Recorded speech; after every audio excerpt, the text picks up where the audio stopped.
호세아서 5장 5절에서 6장 3절 말씀을 가지고 교만의 반대말이라고 하는 제목으로 함께 말씀 나누도록 하겠습니다. 올해가 시작된 지 2달이 채 되지 않았지만 아마 올 한해 이번 이 2달 가운데 우리 교회에서 가장 많이 말해진 단어를 꼽으라면 아마 짐작컨대 사랑이라는 단어이지 않을까 싶습니다. 왜냐하면 이쪽에도 보면 우리 사랑, 하나님은 사랑이시다라고 하는 문구가 적혀 있기도 하고요. 매 주일마다 우리 목사님과 함께 우리 사랑 인사를 하며 옆에 있는 성도들과 사랑을 나누고 있지 않습니까? 그런데 이 사랑이라고 하는 단어를 가지고 설교를 시작하기에 앞서서 우리 성도님들에게 질문을 드리고 싶은 내용이 있습니다. 그것은 바로 우리 성도님들이 생각하는 이 사랑의 반대말이 과연 무엇이냐는 것입니다. 우리 성도님들 어떻습니까? 우리 성도님들에게 누군가 다가와서 사랑이라는 건 알겠는데 사랑이라는 단어의 반대말, 반대 의미는 무엇입니까? 라고 묻는다면 우리 성도님들은 어떻게 대답을 들려주시겠습니까? 찾아보니 어떤 이들은 이 사랑의 반대말이 무엇이냐라고 물으면 미움이라고 대답한다고 합니다. 사랑이라는 것을 이 감정으로 생각하다 보니까 내가 누군가를 좋아하는 마음, 호감을 품는 마음을 사랑이라고 생각을 하다 보니까 이 사랑의 반대말을 미움이라고 대답을 하는 것이죠. 또 어떤 이들은 이 사랑의 반대말을 무관심이라고 말하기도 합니다. 이렇게 대답하는 사람에게 있어서 사랑의 의미란 무엇이겠습니까? 아마 사랑이란 단순히 마음만이 아니라 누군가에게 관심을 기울이는 것, 또한 그가 어렵고 힘들 때 다가가서 도움을 베푸는 것을 사랑이라고 생각하기에 사랑의 반대말을 무관심이라고 생각하는 것이겠죠. 이처럼 어떤 단어의 반대말을 알아보는 것은 생각보다 유익합니다. 이는 해당 단어에 대한 생각을 돌아볼 수 있는 계기를 우리에게 마련해 주기 때문입니다. 더 나아가 해당 단어에 대한 잘못 알고 있었던 내용이 수정이 되고 이로 인해 잘못 행동했던 모습이 바뀔 수 있다면 더할 나위 없이 유익하겠죠. 따라서 교만이라는 주제에 대해 설교하기에 앞서 우리 성도님들의 생각을 물어보고 싶습니다. 이번에는 이 사랑이 아니라 교만이라고 하는 단어를 통해 물어보고 싶습니다. 우리 성도님들에게 만약 교만의 반대말이 무엇이냐라고 묻는다면 우리 성도님들은 어떻게 대답하시겠으며 그렇게 생각하는 이유는 무엇입니까? 오늘 이 시간에는 이 본문이 말하는 교만의 반대말을 통해 이를 멀리할 수 있는, 교만은 이런 것이구나, 우리가 이런 것을 멀리해야 되는구나라고 깨닫고 실제로 그 삶 가운데 이러한 교만의 모습을 멀리할 수 있는 우리 사랑하는 성도님들 될 수 있기를 간절히 소망합니다. 오늘 본문 오전엔 이스라엘의 교만이 그 얼굴에 드러났다라고 말하며 이스라엘의 교만에 대한 주제로 호세아의 새로운 설교가 시작되는 것을 우리는 보게 됩니다. 호세아는 이스라엘의 교만함을 지적하며 이로 인해 그들이 넘어지게 될 것을, 그들이 쓰러지게 될 것을 경고합니다. 즉 그들은 하나님의 징벌 때문이 아니라 징벌 이면에 있는 이유, 곧 그들 스스로의 죄악으로 인해 넘어지게 될 것이라는 것이죠. 호세아는 이것이 이스라엘에게만 적용되는 하나님의 법이 아니라는 사실을 유다를 통해 전하고 있습니다. 유다 또한 그들 가운데 있는 이 교만의 문제를 해결하지 않는다면 그들도 이스라엘과 마찬가지로 넘어지게 된다는 것입니다. 왜 그렇습니까? 이는 하나님께서 교만을 싫어하시기 때문입니다. 누군가는 이러한 이야기에 부정적으로 반응할지 모릅니다. 예컨대 하나님이 싫어하시면 다 벌을 받아야 되냐? 하나님이 미워하는 일을 하며 책망을 듣고 과연 벌을 받는 것이 마땅하냐고 주장하는 것입니다. 그러나 이러한 질문은 우리가 생각해 보건대 전적으로 하나님에 대한 무지에서 비롯된 주장이라는 것이죠. 왜냐하면 하나님은 정의와 공의를 사랑하시며 죄를 미워하시는 분으로서 하나님께서 미워한다라고 하는 그 표현 속에 담겨있는 의미는 단순히 하나님께서 그것을 좋아하신다, 하나님께서 그것에 대해 호감을 가지고 있다, 하나님께서 그걸 기뻐하신다라고 하는 의미를 넘어서 그것은 죄라고 경고하시고 지적하시는 의미를 담고 있기 때문입니다. 또한 이스라엘은 하나님의 말씀에 순종하기로 언약을 맺은 백성이지 않습니까?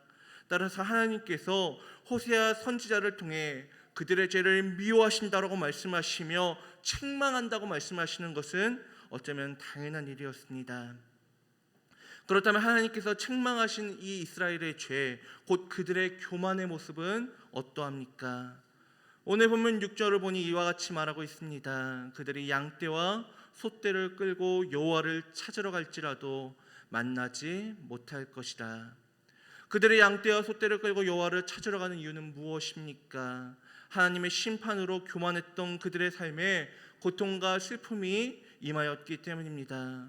그러나 우리가 앞서 호세아서의 말씀을 통해 확인했던 대로 이스라엘은 자신들의 삶 가운데 당면한 이 문제를 해결하러 즉시 여호와를 찾지 않았을 것입니다. 자신들의 눈이 보기에 좋았던 것들, 아름다워 보였던 것들, 강대해 보였던 것들, 지혜로웠던 것들, 힘이 있는 것들을 먼저 찾아가 그것들의 도움을 의지했을 것입니다. 예컨대 자신들이 전과 같이 섬기던 이방의 우상들에게 절함으로써, 이방의 나라들에게 도움을 청함으로써 자신들에게 당면했던 문제를 해결하고자 하였던 것이죠. 그럼에도 자신들에게 임한 문제를 해결하지 않자 최후의 수단으로 그것이 그들이 택하는 것이 무엇입니까? 그들의 최후의 수단으로 행동하는 것이 무엇입니까? 그제서야 비로소 하나님의 도우심을 구하는 것이죠. 여기에 그들의 교만의 모습이 담겨 있습니다. 그들은 하나님이 없어도 자신들의 문제를 해결할 수 있을 것이라 여겼고, 자신들이 원하면 언제든 하나님을 만날 수 있을 것이라 생각했다는 것이죠. 그리하여 그들은 자신들이 믿고 따라야 할 하나님을 찾지 않았습니다. 의지하지 않았습니다. 그러나 잘 이를 생각해 보시기 바랍니다. 그들이 정말 하나님의 도우심이 필요 없을 정도로 스스로 강한 자들입니까? 여호와 없이도 그 모든 문제를 해결할 수 있을 정도로 지혜로운 민족이었습니까? 결코 그렇지 않다는 것입니다. 왜냐하면 그들은 하나님을 찾는 대신 이방의 우상을 찾고 있기 때문입니다. 하나님을 의지하는 대신 이방의 나라들을 의지하고 있다는 것이죠. 그렇다면 그들이 그러한 이유가 무엇입니까? 그것들이 자신들의 눈에 보기 좋았기 때문입니다. 그리고 그것들이 자신들의 필요 곧 하나님의 심판으로부터 자신들을 건져주지 못하자 차선책으로 자신들에게 좋은 것을 택하는 그들의 모습을 우리는 보게 됩니다. 그것이 바로 하나님을 찾는 것이었습니다. 그들은 뒤늦게, 너무 늦게서야 양떼와 소떼를 가지고 가면서 하나님께 제사를 드리면 당연히 그분께서 우리를 만져주시겠지, 용서해 주시겠지, 우리의 소원을 이루어 주시겠지라고 생각하며 여호와를 찾아갔다는 것입니다. 그러나 그런 이스라엘 백성들을 향해 하나님은 선언하십니다. 그때는 내가 너희에게서 떠났으므로 너희가 나를 찾으러 와도 만나지 못할 것이다. 하나님께서 이와 같이 말씀하신 이유가 무엇입니까? 언뜻 보면 우리의 이 본문은 우리에게 있어서 오해를 불러일으킵니다. 하나님께서 이제 더 이상 죄를 지은 이스라엘 백성들의 문제를 해결해 주시지 않나 보다, 그들의 용서를, 그들을 향한 용서를, 회개를 받아주시지 않나 보다라고 생각하곤 합니다. 그러나 그렇지 않다는 것을 우리는 알아야 합니다. 왜냐하면 오늘 본문 15절을 보니 하나님은 이스라엘 백성들을 향하여서 그들의 그 죄를 뉘우치고 내 얼굴을 구하기까지 내가 내 곳으로 돌아가리라 라고 말씀하시며, 심판을 받은 너희들의 죄를 뉘우치고 다시 나를 찾아 나서는 그날을 내가 내 있는 자리에서 기다리고 있겠다라며 그들이 돌아올 날을 기다리시겠다라고 말하고 있기 때문입니다. 더 나아가 호세아서 6장 1절은 어떻습니까? 호세아 선지자는 이스라엘 백성들을 향하여 크게 외치기를, 오라 우리가 여호와께로 돌아가자. 여호와께서 우리를 찢으셨으나 도로 낫게 하실 것이요 우리를 치셨으나 그가 싸매어 주실 것이다 라고 말하며 심판을 겪은 백성들에게 주님께로 마음을 돌이켜야 한다라고 권면하고 있지 않습니까? 만약 하나님께서 그들을 더 이상 용서해 주지를 원치 않으셨다면, 이제는 미워서 더 이상 그들을 보고 싶지 않았다면 호세아 선지자를 통해 이처럼 말씀하시지 않았을 것입니다. 그렇다면 하나님께서 그 자신의 백성들을 향하여 내가 너희를 떠나서 다시는 너희를 만나지 못한다, 아닐 것이다 라고 말씀하셨던 이유는 무엇입니까? 언제든 하나님을 만날 수 있다라고 생각했던 이스라엘 백성들에게 너희가 나를 만날 수 있으면 너희의 의지와 선택 때문이 아니라 나의 은혜 때문임을 알리기 위해서 이와 같이 말씀하고 계신다는 것이죠. 사랑하는 성도 여러분, 여러분과 하나님의 관계는 어떻습니까? 여러분들 하나님을 의지하고 있습니까? 많은 그리스도인들이 나는 하나님을 믿습니다, 나는 하나님을 의지합니다라고 입술로 수없이 고백하고 인정하고 이러한 가사들로 찬양하곤 합니다. 실제로 제가 성도님들에게 우리 성도님들을 찾아가서 우리 성도님 하나님을 믿습니까? 주님을 의지하며 살아가십니까? 우리 성도님들의 입술의 고백 가운데 정말로 내가 주님을 의지한다라고 말하는, 주님을 찾고 있다라고 말하는, 주님의 도우심을 구하고 있다라고 말하는 삶의 모습이 있습니까? 라고 묻는다면 그 어떠한 성도님이 아니요 그렇지 않습니다, 나는 주님을 찾지 않습니다, 나는 주님을 구하지 않습니다, 나는 주님을 믿지 않습니다 라고 고백할 성도님이 어디 있겠습니까? 그러나 우리가 고백하는 내용에서 만족하는 것이 아니라 진짜 우리의 삶이 그런지 돌아봐야 합니다. 우리는 정말 우리가 고백하는 대로 살아가고 있냐는 것이죠. 많은 이들이 하나님을 믿는다고 말하면서도 정작 문제가 닥치면 하나님이 아닌 세상의 다른 무언가를 찾고 의지합니다. 왜 그렇습니까? 눈에 보이지 않는 하나님이 아니라 내가 보기에 강하고 지혜롭고 부유한 그것이 내 문제를 해결해 줄 것이라고 생각하기 때문입니다. 오늘 보면은 이것이 우리의 교만이라고 이야기하고 있습니다. 나는 잘났어, 나는 대단해, 나는 이러한 학교에 나왔고 이만한 것을 가지고 이런 것을 할 수 있어라고 나의 어떠한만을 지켜 세우는 것만이 교만이 아니라 하나님이 아닌 다른 것을 찾고 의지하는 것이야말로 우리가 진정 경계해야 될 교만한 모습이라고 말하고 있는 것입니다. 그러나 오늘 보면은 여기서 그치지 아니하고 하나님을 찾지 않는 그 교만보다 더 무서운 교만에 대해서도 우리에게 이야기하고 있습니다. 그것은 바로 하나님을 찾는 자들의 마음 가운데 있는 교만입니다. 하나님이 아닌 다른 것을 찾고 의지하는 것이 교만입니다. 나의 힘을 의지하며 내가 가진 것을 의지하며 내 주변에 있는 것을 의지하며 하나님을 찾지 않는 것이 교만입니다라고 하는 말을 우리는 들으면 그래도 내가 주님을 찾고 있으니까, 예배 자리에 나아가고 있으니까, 그래도 내가 적어도 예배를 드리고 있고 기도하고 있고 말씀을 보고 있으니까 나는 그렇지 않나 보다, 나는 교만하지 않나 보다 라고 우리는 생각하기 쉽습니다. 그렇게 우리는 스스로를 의롭다고 여기며 여기서 더 뭘 하지 않아도 되는 것처럼 생각합니다. 그러나 우리는 하나님을 찾는 자들도 얼마든지 교만할 수 있다는 것을 기억해야 합니다. 그렇다면 하나님을 찾는 자들 가운데 일어날 수 있는 교만은 무엇입니까? 그것은 이스라엘 백성들과 마찬가지로 내가 원하면 얼마든지 하나님을 만날 수 있다라고 생각하는 것입니다. 히브리서 4장 16절에서 말하는 바처럼 우리가 긍휼하심을 받고 때를 따라 돕는 은혜를 얻기 위하여 은혜의 보좌 앞에 담대히 나아갈 수 있는 이유가 무엇입니까? 우리의 힘과 지혜, 우리의 의지 때문이 아니라 우리 주 예수 그리스도의 도우심으로, 그분의 은혜로 말미암아 우리가 그분의 보좌 앞에 담대히 나아갈 수 있는 것이지 않습니까? 그러나 우리는 이러한 사실을 망각한 채 나의 의지와 행함으로 내가 성전에 나왔기 때문에, 내가 기도했기 때문에, 내가 신앙의 연수가 이만큼 되었기 때문에 주님을 만날 수 있다라고 주님께서 내 기도를 들어주시는 것처럼 생각하곤 합니다. 내가 도움을 구하면 주께서 당연히 문제를 해결해 주셔야 되고, 내가 소원을 아뢰면 주께서 당연히 이루어 주셔야 한다는 것처럼 생각하는 것이죠. 그렇게 우리는 스스로 우리는 주의 종입니다, 우리는 주님의 종입니다 라고 말하면서 실상은 하나님께 우리의 바람을 투영하고 그것이 이루어지기를 원하는 종님의 모습으로 하나님 위에 군림하려 합니다. 오늘 본문은 우리에게 이 또한 심각한 교만의 문제라고 지적하고 있다는 것입니다. 사랑하는 성도 여러분, 다시 한번 묻겠습니다. 우리 성도인들의 삶은 어떻습니까? 혹시 하나님을 찾지 않고 다른 것을 의지하려 했거나, 하나님을 찾고 있지만, 성전에 나오지만, 기도하지만, 예배 자리에 나온 듯해 보이지만 실상 그 마음 가운데서는 하나님 위에 군림하여 나의 바람을 주님께 투영하려는 교만의 모습들이 있지는 않았습니까? 만약에 우리의 삶이 그러하였다면 우리는 이제 어떻게 해야 합니까? 오늘 보면 6장 1절에서 3절 말씀을 보면 호세아 선지자가 교만한 이스라엘 백성들을 향하여 문제 해결 방법을 제시하는 것을 우리는 볼 수 있습니다.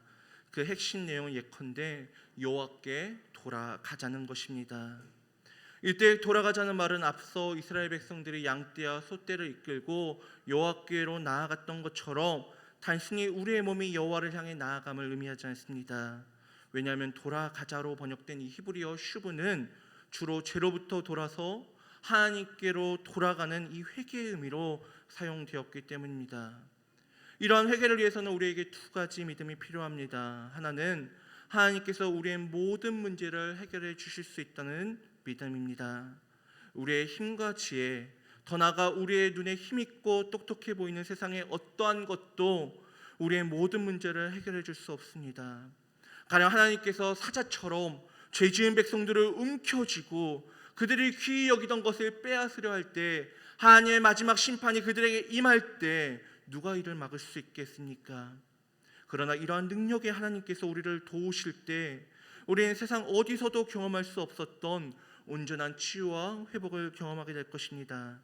이 믿음을 가질 때 우리는 비로소 하나님이 찾지 못했던 교만으로부터 돌아설 수 있다는 것이죠. 우리가 가져야 할 두 번째 믿음은 하나님의 긍휼하심에 대한 믿음입니다. 하나님은 우리가 원하는 대로 행동하셔야 하는 분은 아닙니다. 우리가 익히 잘 아는 것처럼 하나님은 자신의 선하시고 의로우신 뜻을 따라 행하시는 분입니다. 하나님은 이러한 자신의 뜻을 따라 죄를 지은 백성을 치실 수도 있고 하나님은 심판하실 수도 있는 분이며, 동시에 마음을 돌이켜 하나님의 도우심을 구하는 이들을 낫게 하실 수도 있는 분입니다. 이처럼 하나님은 자신의 선하시고 의로운 뜻을 따라 행하시며 우리의 용서는 그분의 긍휼하신 뜻에 근거한다는 사실을 신뢰할 때 우리는 교만으로부터 돌아서 겸손히 하나님의 도우심을 구할 수 있게 됩니다. 결국 교만으로부터 돌아서기 위해 우리에게 필요한 것이 무엇입니까? 정리하면 나는 부족하지만, 나는 연약하지만 하나님은 우리의 모든 문제를 해결하실 수 있으며 겸손히 주님의 긍휼하심을 구할 때, 우리를 도와주시리라는 그 믿음을 가질 때 우리가 이 교만으로부터 돌아설 수 있다는 것이죠. 그렇다면 왜 이러한 믿음이 교만에 대한 해결 방법이 됩니까? 앞서 살펴본 것처럼 교만이란 단순히 자신을 높이는 것이 아니라 하나님이 아닌 다른 것을 의지하는 것이며 하나님의 도우심을 당연하게 여기는 것이기 때문입니다. 사랑하는 성도 여러분, 여러분이 생각하던 교만의 반대말은 무엇이셨습니까? 우리 성도님들에게 교만의 반대말이 무엇이냐고 묻는다면 우리 성도님들은 어떻게 대답하실 것이었습니까? 많은 이들의 교만의 반대말을 겸손, 곧 자신을 낮춤이라고 생각하고 그렇게 대답합니다. 왜냐하면 교만의 의미를 단순히 자신을 높임이라고만 생각하기 때문입니다. 그러나 우리는 오늘 본문을 통해 교만의 진정한 이 반대말이 자신의 부족함을 인정하며 하나님의 전능하심을 신뢰하는 것, 그리고 그러한 하나님께 겸손히 도우심을 구하는 것임을 확인하였습니다. 왜냐하면 단순히 교만은 자신을 높이는 것만이 아니라 스스로 문제를 해결할 수 있다고 생각하며 하나님을 찾지 않는 것이며, 자신의 뜻이 이루어짐을 당연히 여기며 하나님 위에 군림하는 것이기 때문입니다. 바라기는 우리 성도님들이 이러한 교만의 모습을 버리고 늘 주님을 신뢰하며 겸손히 주님의 도우심을 구하며 사시길 소망합니다. 그리고 그렇게 살아가는 가운데 하나님께서 베풀어 주시는 은혜를, 그 회복을 이제는 지식으로만 알고 있는 것이 아니라 체험함으로, 삶 가운데 경험함으로 더 많이 하나님에 대해서 알아가는 우리 사랑하는 성도님들 될 수 있기를 예수 그리스도의 이름으로 간절히 소망합니다.